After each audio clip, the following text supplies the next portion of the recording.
Okay, let's dive into this. Welcome to today's explainer, everyone. Today, we're doing a complete teardown of literally the most fascinating, complex, and honestly, the ultimate organic machine in the known universe. Yeah, the one sitting right there inside your head. If you've ever found yourself wondering how you manage to process the world around you with such, seamless precision, you are absolutely in the right place.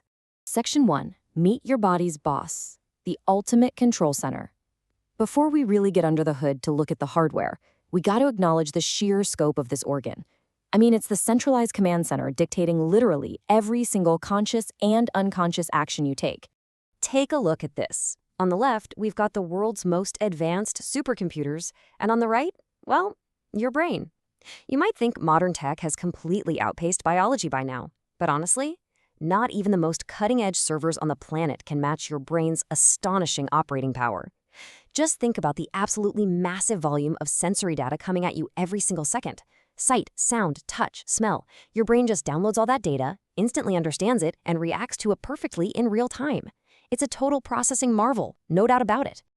All right, moving on to Section 2, the cerebrum, the heavy thinker, the largest piece of hardware. This is where we begin our literal anatomical teardown. Now, what's really interesting about this slide is the sheer mind-boggling scale represented by that massive 85% slice. That whole chunk belongs entirely to the cerebrum. It just completely dominates our overall brain volume, leaving a measly 15% for all the other components we're going to look at today. Basically, when you picture a human brain in your mind's eye, with all those iconic folds and deep grooves, yeah, you're primarily picturing the cerebrum. So what's it actually doing with all that prime real estate? Well, it handles all your conscious heavy lifting.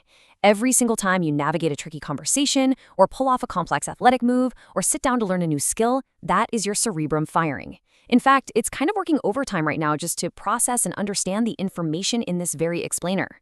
It controls your muscles so you can walk, dance, and play. Let's keep going. Section 3, the cerebellum, finding your balance, staying upright and coordinated. We are zooming past the cerebrum down to a relatively small but absolutely essential piece of hardware. The cerebellum is dedicated entirely to maintaining your balance and keeping those motor movements nicely regulated. So the crucial point is that without this highly specific anatomical part perfectly doing its job, you wouldn't just be a little clumsy. You would literally be falling all over the place, entirely unable to stand upright against gravity. It basically takes all those broad movement commands from the cerebrum and fine-tunes them into smooth, perfectly coordinated action. Next up, Section 4, the brain stem. Autopilot engaged, the small but mighty force. We are continuing our zoom in here. Physically, this is the vital junction connected directly right to your spinal cord. Think of it like this. If the cerebrum is your conscious mind, the brainstem is your true built-in autopilot. Just imagine for a second if you had to consciously remember to beat your own heart, or if you had to actively command your stomach to digest your lunch. It'd be completely exhausting, right? We'd be in serious trouble the second our attention slipped. Thankfully, the brainstem handles these absolutely critical survival functions entirely in the background, without us even thinking about it. Moving into Section 5, the amygdala, the emotion center. Small part, big responsibilities. We are zooming all the way in now to a highly specialized, very, very tiny piece of anatomy. This little almond-shaped area, it packs a massive behavioral punch. It is literally the core of our emotions, our deepest survival instincts, and our memory storage. It keeps us alive by spotting danger before we even consciously register it, and it enriches our lives by allowing us to feel deep emotional resonance. So yeah, truly a tiny part with incredibly big responsibilities. All right, now that we've completed our hardware teardown, let's shift gears a bit. Section 6, brain power and life hacks, extracting maximum performance. We're going to look at the actual physical power output of the brain, plus a super practical software update you can literally do today. Just 12 to 25 watts. And this brilliantly illustrates the sheer unbelievable efficiency of this organic machine. Guys, that is literally enough raw electricity to light up a low-voltage LED bulb.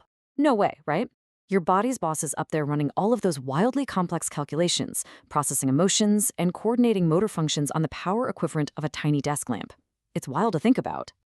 But, how do we actually optimize that power? Well, scientists have made a really fascinating discovery recently. It turns out physical exercise causes your body to produce a specific chemical that travels all the way up to your brain and actually makes it much more willing to learn. Simply put, physical movement biologically supercharges your cognitive capacity. Let's move to and see how this builds into a highly practical life hack for your daily routine. Let's say, step 1, you hit a wall on a really tough project at work or some difficult homework. Step 2, instead of just staring blankly at the screen, you get up and go for a run, or play a game, or hit the gym. Step 3, that movement completely floods your brain with those learning-friendly chemicals. And finally, step 4, you sit down to tackle the problem again, suddenly way more capable of solving it. It is just a fantastic, scientifically proven way to break right through a mental block. To wrap up today's explainer, I really want to leave you with a quick question to test that organic supercomputer of yours. Think back to the very first piece of hardware we tore down today. Which is the largest part of your brain? Drop your answer in the comments below to prove you're firing on all cylinders. And, while you're at it, ask yourself, what are you going to use all that processing power to learn next? Keep exploring, keep learning, and hey, thanks so much for joining me today.